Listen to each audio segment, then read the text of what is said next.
A front-wheel drive car with a BMW badge on it. Oh, how the purists hated it.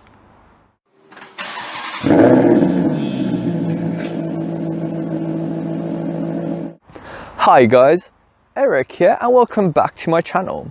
Today we will be having a look at this 2015 BMW 220 diesel active tourer. This car was shrouded in controversy because of its layout. Everybody just assumed it would be terrible. But is it?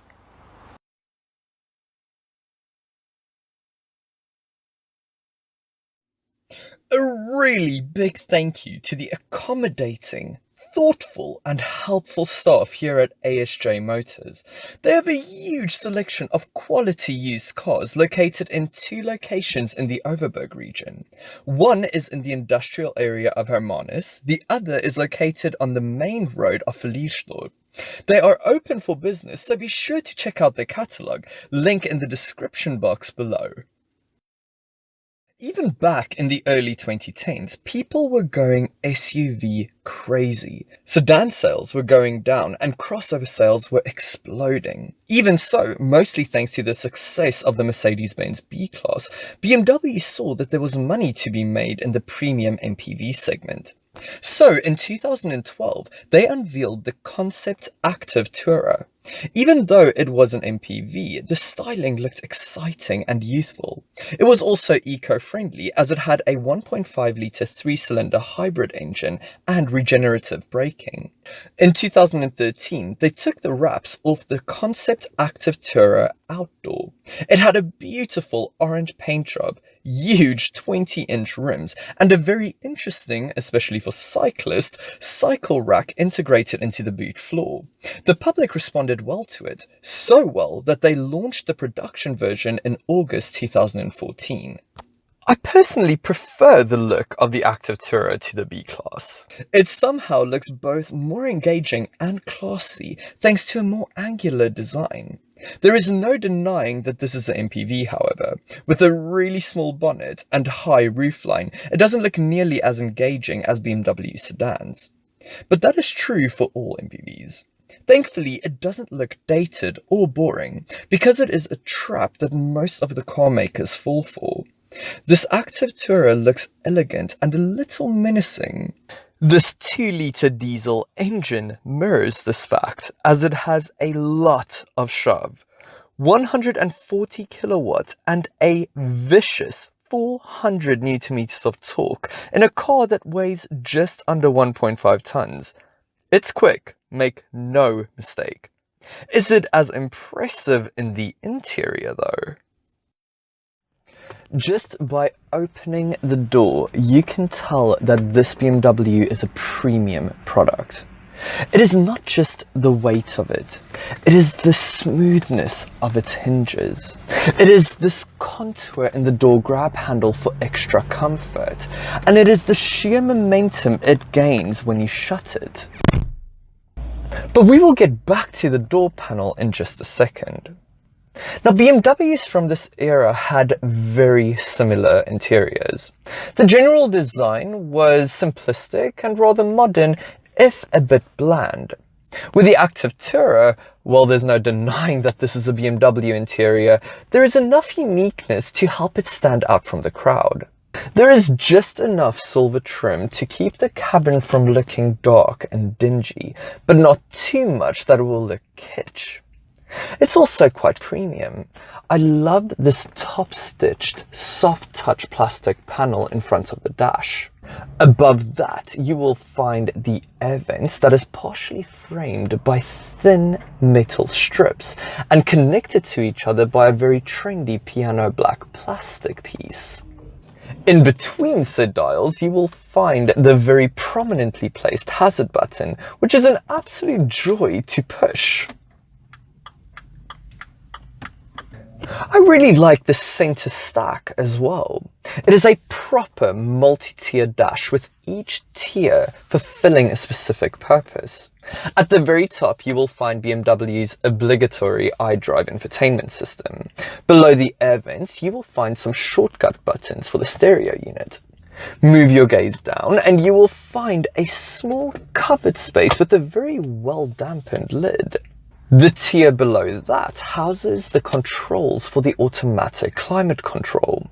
Now I like the small details like the metal frame. I just wish that the actual dials had a bit more dampening and resistance. Now, as some of you may know, I really like toggle switches. And in the Active Tourer, the drive mode selector is a massive silver toggle switch. I really like that. Now, the gear lever isn't like the Stormtrooper penises you find on some other BMWs. Instead, it is a conventional gear lever that feels very sturdy and solid to use. Next to that, you will find the electric parking brake release, as well as the controls for the aforementioned iDrive system. This system is extremely intuitive to use, and the graphics is really clear, especially for its age. The shortcut buttons do an amazing job of jumping between menus quickly, and it is equipped with Bluetooth audio, an auxiliary port, as well as USB input. This must be one of my favorite systems on the market. The steering wheel is in keeping with the theme of premium you get from the rest of the cabin. Its spoke design reminds me of an airplane which nose has been cut off. All the buttons for the cruise control as well as the stereo unit give great feedback. The only gripe I have is that the rocker switch feels a tad hollow. I really do like the silver accents, and the BMW logo in the middle reminds you of how far you have come. The stalks for the indicators and the wipers are really interesting as they always self-center. Now this can be really annoying when you only want to change lanes but the indicator doesn't turn off.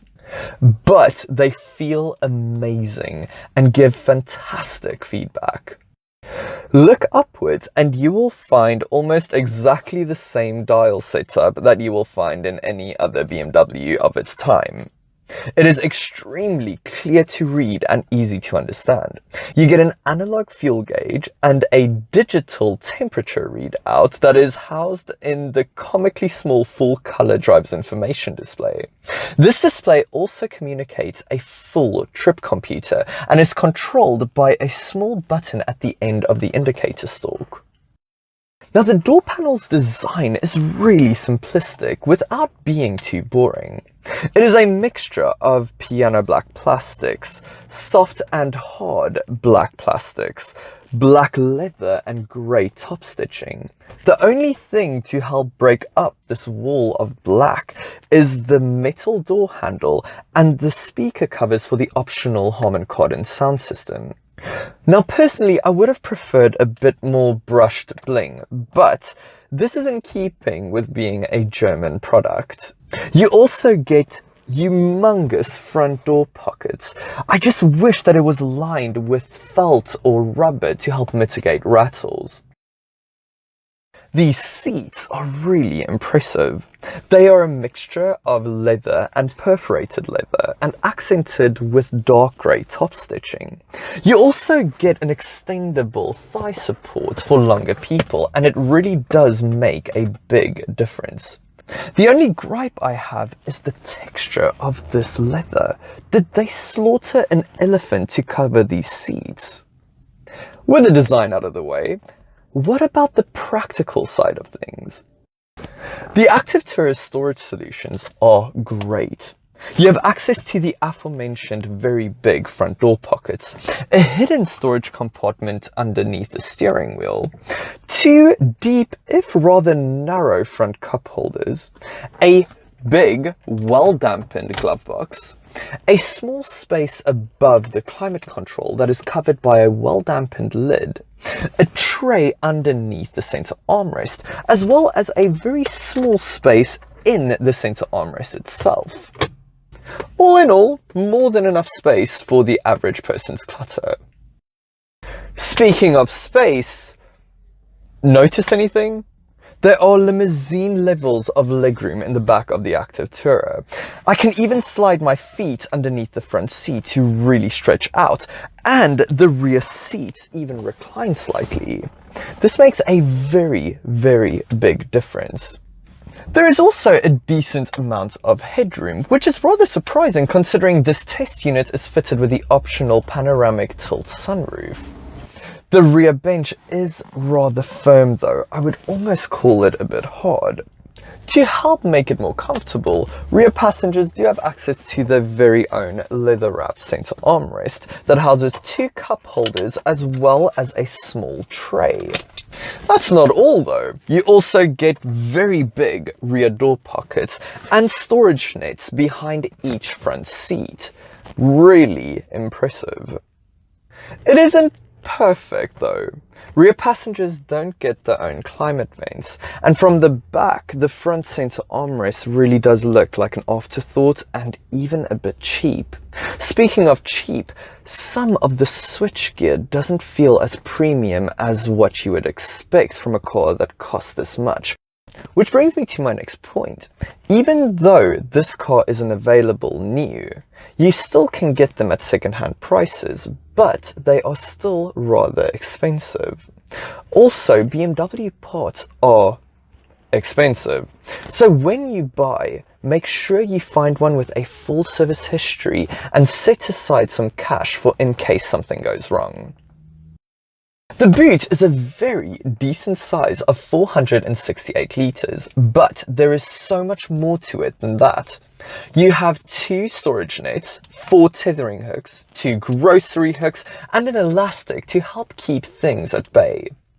What's more, you also get a 12-volt socket, and there are 2 buttons that help release the second row of seats in a 40-20-40 split. Those seats fold almost completely flat. There is no ridge that hinders through loading, and there is no load lip, so you can just slide things out of the boot. All in all, I am extremely impressed with this boot. What's more, there is an electric tailgate as standard across the range. Now, this is the first car with a BMW badge on it that is front-wheel drive. The purists hate this fact. Does it really matter though? Considering that I have been driving quite a couple of non-premium cars lately, it is easy to forget that there is a difference between them and more premium, expensive cars, particularly in the case of this 2 Series. The details might be faint, but they are present, and there are quite a few of them. In the case of the Active Tourer, it is the sheer solidity you feel when you drive it, whether it's around town, out on the twisties, or the open road.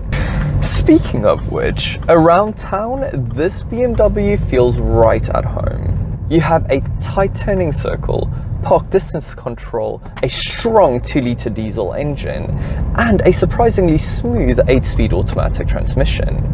Now, I would have preferred some more standard active safety systems like blind spot monitoring or a reversing camera, but this is not how BMW conducts business. Thankfully, you do benefit from decent all-round visibility, the only issue being the design of the front A-pillars. You can peer through the quarter windows, but it can feel a bit awkward. Then there is the noise of this strong engine. It just feels too rough and loud, especially at idle and when the car is cold. Thankfully, when things warm up and you start driving it, it does quieten down a bit. Out on the open road, and this little BMW does a great job of insulating the cabin from the outside world, with very little wind noise, road noise, and tire roar. There's also more than enough torque coming from the engine to overtake safely when the opportunity arises. The seats are firm, but they offer decent support, making this car quite a good long-distance cruiser. Now for the interesting part. How does this BMW perform out on the twisties? Oh, how the purists lamented the fact that this car is front-wheel drive. But it is important to note that it shares its platform with the Mini Countryman and Clubman, and it shows. The steering also weights up beautifully. The brakes feel strong. There is very little body roll in the corners, and the combination of engine and gearbox means you have more than enough shove that can push you out of the corners. So, all in all, no, it doesn't bother me that this BMW is front-wheel drive. Sure, you don't get the sensation of being pushed out of a corner, but you do get excellent passenger space, a premium cabin, a massive boot, and that BMW badge. Also, now that there are only used cars on the market, it is a great idea to shop around and find one that is perfect for you. As always though, make sure that that car has a full service history and set some money aside for repairs. Other than that, you have a solid car in your hands. Reliability-wise, according to whatcar.com, this Active Tourer is the most reliable car in its segment, so that helps. Last but not least, by any means, this car also scored a maximum 5-star from the prestigious and stringent Euro NCAP. Well done, BMW. Thank you so much for watching another one of my reviews. If you enjoyed it, please remember to give this review a thumbs up, as it makes the world of difference. If you haven't already, remember to subscribe to my channel. I upload new videos every Wednesday at 4:30 p.m. If you are interested in some behind the scenes content and maybe a peek into my personal life, be sure to follow me on my social media platforms with the links in the description box below. I hope you guys have a fantastic day. Until next time, bye.